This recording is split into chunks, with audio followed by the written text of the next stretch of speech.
ഇന്ന് ലോക ഹൃദയ ദിനം. ഒരർത്ഥത്തിൽ നമ്മുടെ ശരീരത്തിലെ ഒറ്റയാനാണ് ഹൃദയം. നമ്മുടെ ഹൃദയം സന്തോഷത്തോടെ ഇരുന്ന് കഴിഞ്ഞെന്ന് വെച്ച് കഴിഞ്ഞാൽ എല്ലാ കാര്യങ്ങളും ഓക്കെയാണ്. എന്നാൽ ഹൃദയം ഇടഞ്ഞാലോ കഥ കഴിഞ്ഞു. ഈ കൊല്ലത്തെ വേൾഡ് ഹാർട്ട് ഡേയുടെ തീം തന്നെ use your heart for action എന്നുള്ളതാണ്. അതായത് സംസാരം നിർത്തൂ, പണിയെടുക്കൂ. എന്തിനു പണിയെടുക്കണം? നമ്മുടെ ഹൃദയം സന്തോഷമായി ഇരിക്കാനായിട്ട്. അതിനായി നമുക്കെന്ത് ചെയ്യാൻ പറ്റും?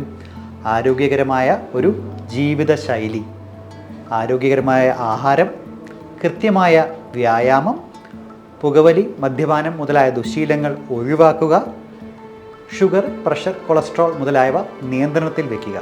ഇതെല്ലാം സ്ഥിരം പറയുന്ന കാര്യങ്ങളാണ്. പുതുതായിട്ട് എന്ത് പറയാൻ സാധിക്കും? കൂടി വരുന്ന ഹൃദയാഘാതത്തിൻ്റെ തോതിന് ഒരു കാരണം എന്ന് പറയുന്നത് വർക്ക് സ്ട്രെസ്സാണ്. ഒരു നല്ല വർക്ക് ലൈഫ് ബാലൻസ് ശീലമാക്കാനായി ശ്രമിക്കുക. നമ്മുടെ ആരോഗ്യം മറന്ന് ഉള്ള ജോലി നന്നല്ല. ആരോഗ്യം കൂടെ കണക്കിലെടുത്തുകൊണ്ടുള്ള ഒരു നല്ല വർക്ക് അറ്റ്മോസ്ഫിയർ ആകട്ടെ നിങ്ങളുടേത്.